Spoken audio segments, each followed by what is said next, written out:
Your Majesty.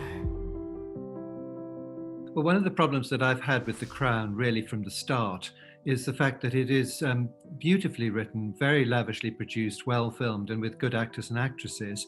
But there is a fundamental dishonesty to it because they put real people in semi-real situations and then they create all sorts of things which didn't actually happen. Prime Minister. What a lovely morning. We get a scene where Mrs. Thatcher is invited as Prime Minister's Art to Balmoral at the end of August each year. And in this particular scene, it's all sort of designed really to show Mrs. Thatcher being put ill at ease and sort of more or less tortured, all sorts of tests. They call it Balmoral test.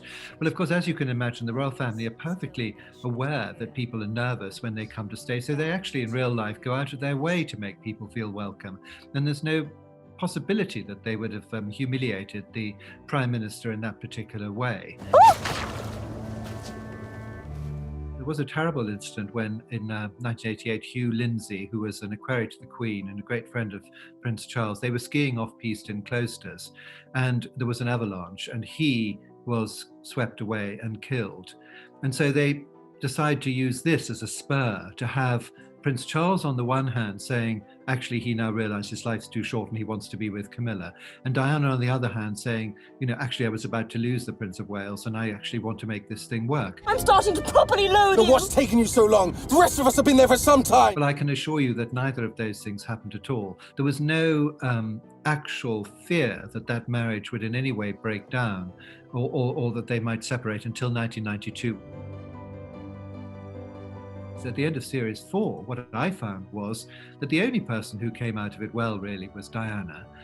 You rather disliked the Queen, rather disliked Margaret Thatcher, certainly disliked the Queen Mother, fed up with Princess Margaret. Even Princess Anne, who was rather well played in series 3, just comes out with a lot of sort of semi-spiky remarks. And as for Prince Charles, he's played as not only as a sort of wimp, but also as a sort of murderous person yelling at his wife. No, thanks to you, people are laughing in my face.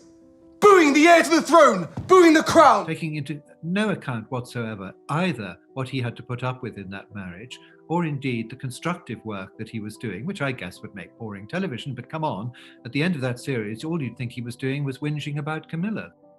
I think the worst episode is the one which involves the press secretary, Michael Shea, because in 1986, the Sunday Times ran some pieces which implied that the Queen and Mrs. Thatcher were not getting on well together. Princess Margaret said it was the only time she ever saw the Queen cry was to think that in some way, you know, her relations with the Prime Minister were bad. Now, what actually happened is that Michael Shea, he had his own political views and he used his position as the Queen's press secretary to brief the Sunday Times. He then claimed that he had done no such thing until finally he was cornered. And even then, when he had to admit it, he said he'd been misrepresented. In 1987, it was revealed that two of the Queen Mother's nieces were had been in a mental hospital. One of them had just died, and that's when the press got to hear about it. There were indeed two nieces of the Queen Mother's and three of their cousins. So 5 girls had been put into Earlswood Mental Hospital in 1941. And they have the Queen Mother saying that at the time of the abdication, it was very important that there should be no hint of insanity in the royal family. And therefore, these girls were locked up in a mental hospital. Darwin had nothing on you lot. Shame on all of you. Margaret. No. Well, first of all, that's not how it happened. Secondly, there was no blood relationship, at all with the person with the defective gene. And I mean, to make her do that, I mean, I don't know what on earth they're trying to do. I mean, it's absolutely so far from the truth that it's almost unbearable.